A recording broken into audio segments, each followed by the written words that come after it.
नमस्कार, मी डॉक्टर बाबासाहेब लक्ष्मण गाडवे, वैद्यकीय अधिकारी, आयुष्मान आरोग्य मंदिर आयुष, जिंती, तालुका करमाळ, जिल्हा सोलापूर।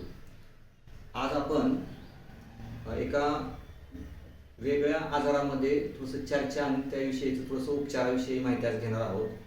तर आजचा जो आजार आहे तो आहे किडनी स्टोन, त्यालाच आपल्या भाषेमध्ये मूतखडा म्हणतात आणि आयुर्वेदामध्येच ह्या मूतखड्याला मूत्राशमरी असं नामकरण करण्यात आलेलं आहे।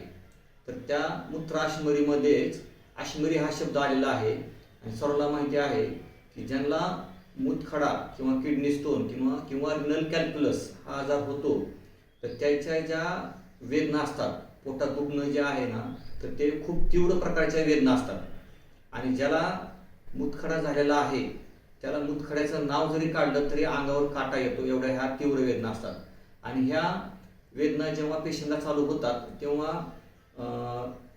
सर्रासपणे किंवा रुटीनली इंजेक्शन पेशंटला दिलं जातं आणि त्या वेदना कमी केल्या जातात। परंतु आज आपण जो पेशंट पाहणार आहोत मूतखड्याचा, आणि त्या पेशंटला पण तीव्र वेदना होत आहेत आणि ह्यामध्ये इंजेक्शन न देता जे आयुर्वेदामध्ये विद्यकर्म सांगितलेलं आहे मूत्राशमरीमध्ये करण्याचं, तर आज आपण ते करून त्याचा जो रिझल्ट आहे किंवा त्याचा जो परिणाम आहे तो आज आपण पाहणार आहोत। तर चला मग आज पाहूया मूतखडा किंवा मूत्राशमरी।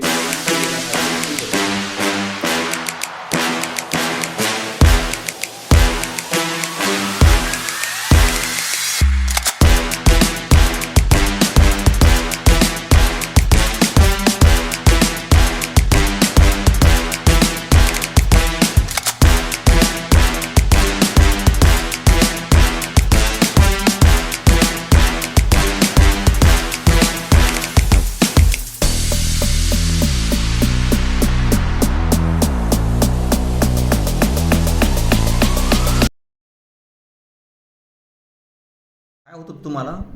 मूतखड्याचा त्रास होत होता, पोटात दुखते, पाठी। हां, मग काय उपचार केला तुमच्यावर डॉक्टरांनी?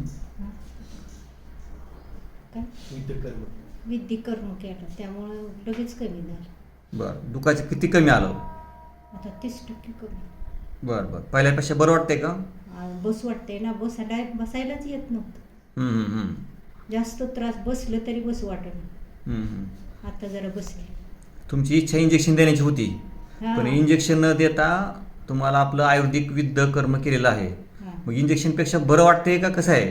बरं आहे, एकदम फरक वाटतंय। ओके, धन्यवाद।